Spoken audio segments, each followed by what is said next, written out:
রামকৃষ্ণং জগদ্গুরুং পাদপদ্মে ত্বয়োশ্রিত্বা প্রণমামি মুহুর্মুহু।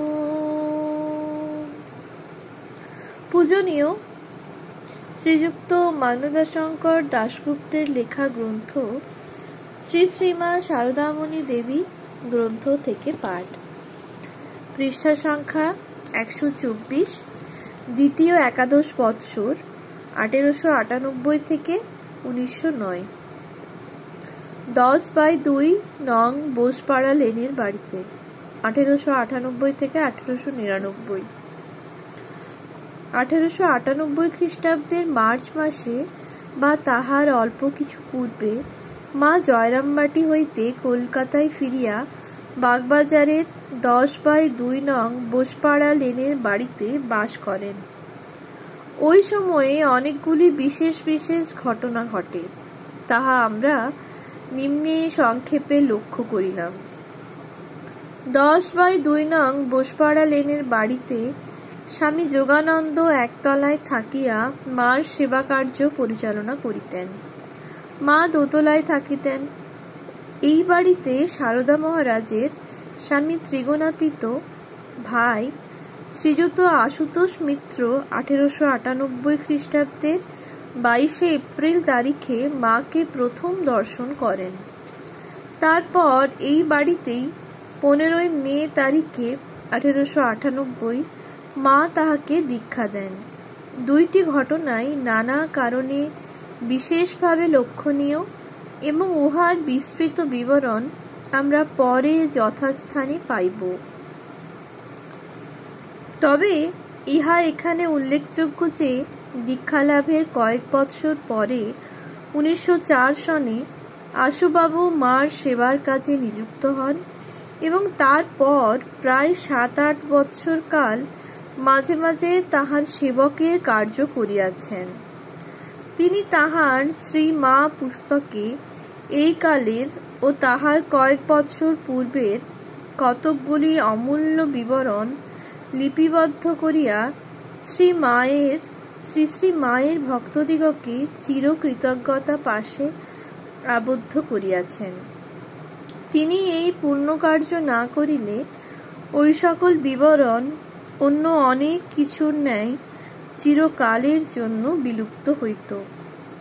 মা এইবার কলকাতা আসিবার পূর্বেই স্বামীজি আলমবাজারের মঠ, বরাহনগরের মঠ 1892 সনে আলমবাজারে উঠিয়া আসে। বেলুড়ে নীলাম্বর বাবুর বাগান বাড়িতে উঠাইয়া আনিয়াছিলেন 1898 ফেব্রুয়ারি ও মঠের জন্য বেলুড়ে নূতন জমি ক্রয় করিয়াছিলেন 1898 প্রথম ভাগ।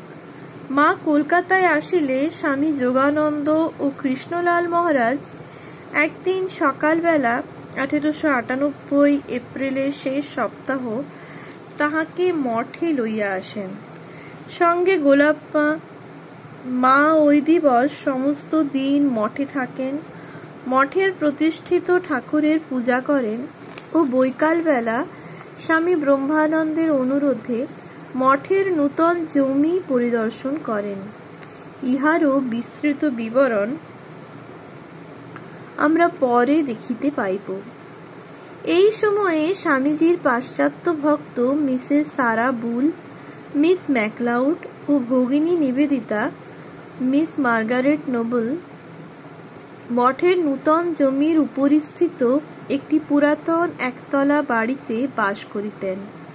তাহারা ইতঃপূর্বে একদিন 17 মার্চ 1898 মার 10/2 নং বোসপাড়া লেনের বাড়িতে গিয়া তাহাকে দর্শন করিয়া আসিয়াছিলেন।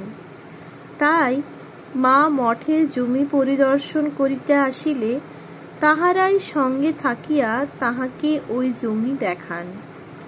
ইহার কয়েক মাস পরে মা 10/2 নং বোসপাড়া লেনে থাকিতেই মিসেস সারা বুলের যত্ন, চেষ্টা ও ব্যয়ে সর্বপ্রথম মার 2খানি ফটো তোলা হয়।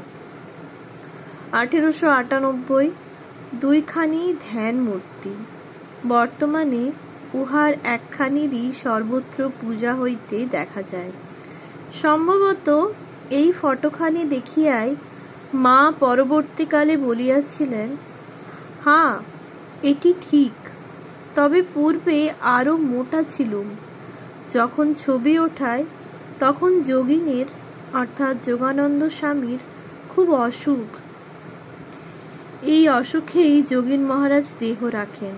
ঘটনাটি পরে যথাস্থানে বর্ণিত হইয়াছে।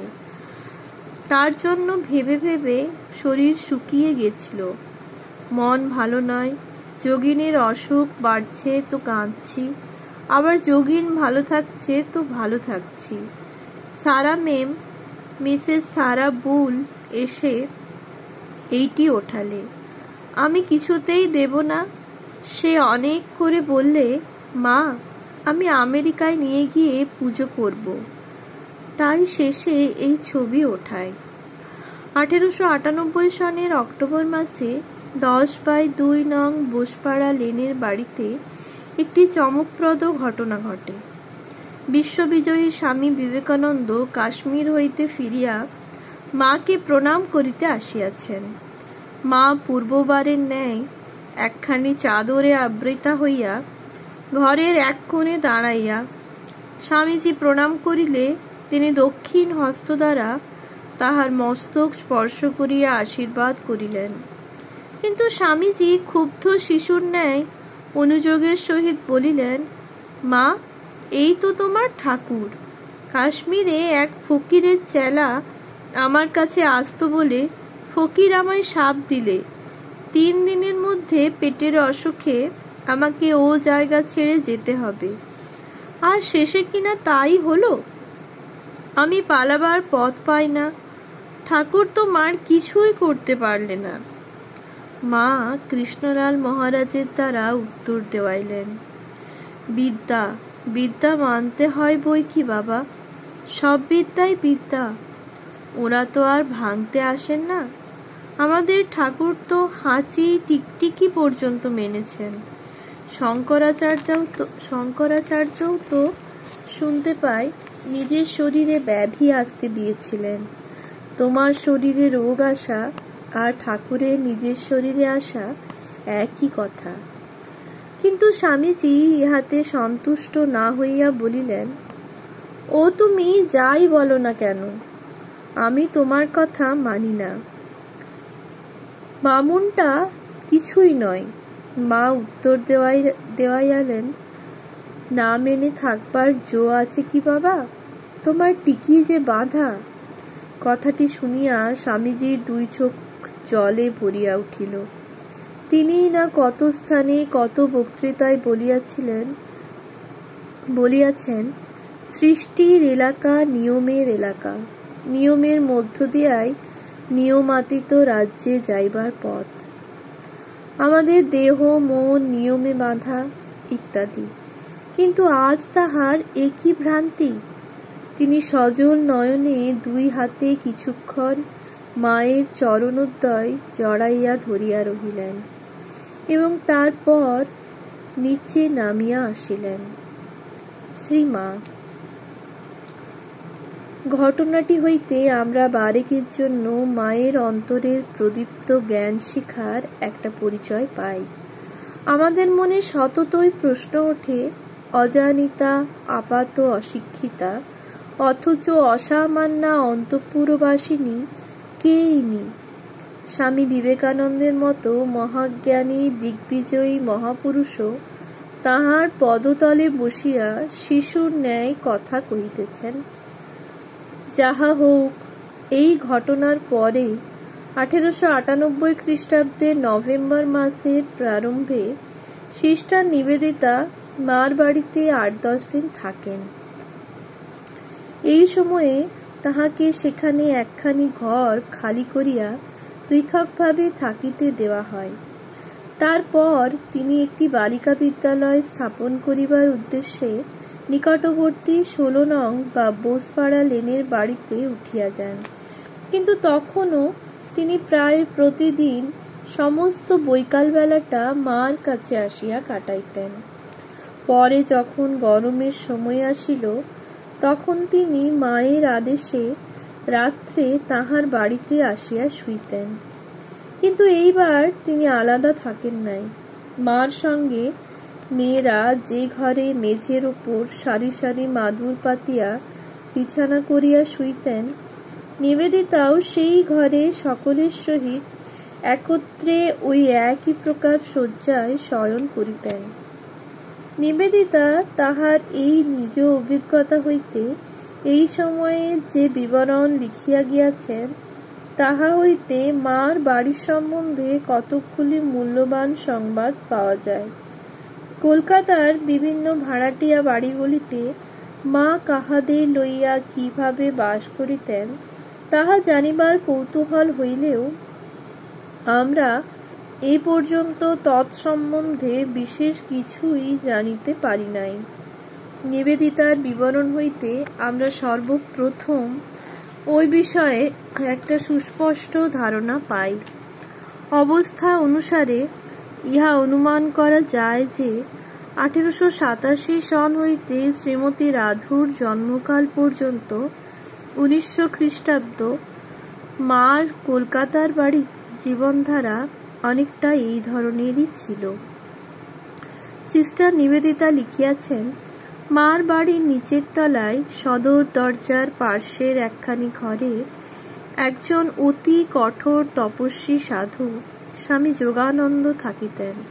পিছনের রান্নাঘরে একজন সহকারী সাধু ও ব্রাহ্মণ পাচক কাজ করিতেন। সমস্ত দোতলাটা মেয়েদের জন্য নির্দিষ্ট ছিল। দোতলার ছাদ হইতে তাহারা গঙ্গা দেখিতে পাইতেন।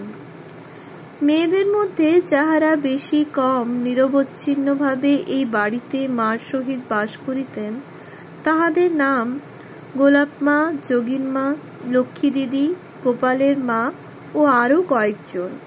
সকলেই বিধবা। ইহারা ভোর হইবার বহু পূর্বে উঠিয়া জপে বসিতেন। তারপর সকাল হইলে দিনের কাজ শুরু করিতেন, ঘর ঝাড় দেওয়া, ঘর পোছা, স্নান ইত্যাদি। বিশেষ বিশেষ দিনে মা অপর একজনের সহিত পালকি করিয়া গঙ্গা স্নানে যাইতেন এবং তিনি না ফেরা পর্যন্ত অপর সকলে রামায়ণ পাঠ করাইয়া শুনিতেন। নিবেদিতা লিখিয়াছেন, মা নিজেও তাহার অনেকটা সময় রামায়ণ পাঠে অতিবাহিত করিতেন। স্নানাদি শেষ হইলে মা তাহার নিজের ঘরে শ্রী শ্রী ঠাকুরের পূজা করিতেন। এজন্য সেখানে ঠাকুরের আসন স্থাপিত ছিল। পূজার জোগাড় আদিতে সমস্ত মেয়েরাই সাহায্য করিতেন। পরে মা মধ্যাহ্নের ভোগ দিতেন এবং ওই প্রসাদ সকলে আহার করিতেন। দুপুরবেলা ছিল বিশ্রামের সময়। বৈকালে শহরের মেয়েরা মাকে দর্শন করিতে আসিতেন। মা একখানি মাদুরের উপর বসিয়া তাহাদের সহিত কথা বলিতেন।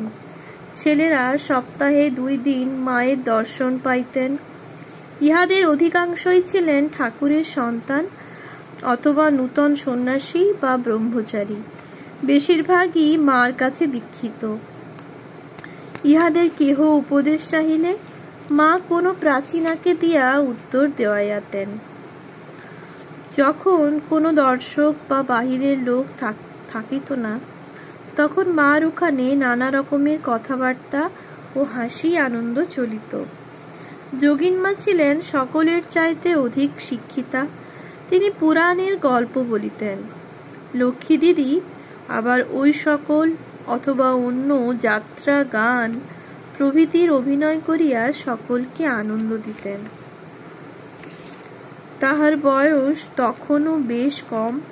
তিনি খুব রসিক ও প্রতিভাশালিনী ছিলেন। বৃদ্ধা গোপালের মা সম্বন্ধে নিবেদিতা লিখিয়াছেন যে তিনি কখনো কামারহাটিতে, কখনো বা মার কাছে আসিয়া থাকিতেন। নিবেদিতা যখন প্রথম মার বাড়িতে আসেন, তখন তাহাকে সেখানে জায়গা দিতে পরম নিষ্ঠাবতী গোপালের মার আপত্তি ছিল সর্বাপেক্ষা বেশি। কিন্তু মা ও স্বামীজির চেষ্টায় তাহার সে আপত্তি যে শুধু দূর হয় তাহা নয়, পরে দেখা যায় তিনি অর্থাৎ গোপালের মা অত্যন্ত উদারভাবে নিবেদিতাকে সকল বিষয়ে সাহায্য করিতেছেন। তিনি একদিন নিবেদিতাকে তাহার নূতন বাড়ি 16 নং বোসপাড়া লেন দেখাইতে লইয়া গিয়া পাড়ার মেয়েদের বলেন, এই দেখো মায়ের এক মেয়ে, ও আমাদের সঙ্গে থাকবে ঠিক করেছে, ঠাকুর ওর মঙ্গল করুন। যাহা হোক, সন্ধ্যা হইলে মার বাড়িতে সান্ধ্য পূজা, আরতি, স্তোত্রপাঠ প্রভৃতি হইত। তারপর মেয়েরা পুনরায় ধ্যান জপে বসিতেন, অনেকে উপরে ছাদে গিয়া বসিতেন, সকলেই গভীর ধ্যানে নিমগ্ন হইতেন। ওম শান্তি শান্তি শান্তি। হরি ওম তৎসৎ। শ্রীরামকৃষ্ণার্পণমস্তু।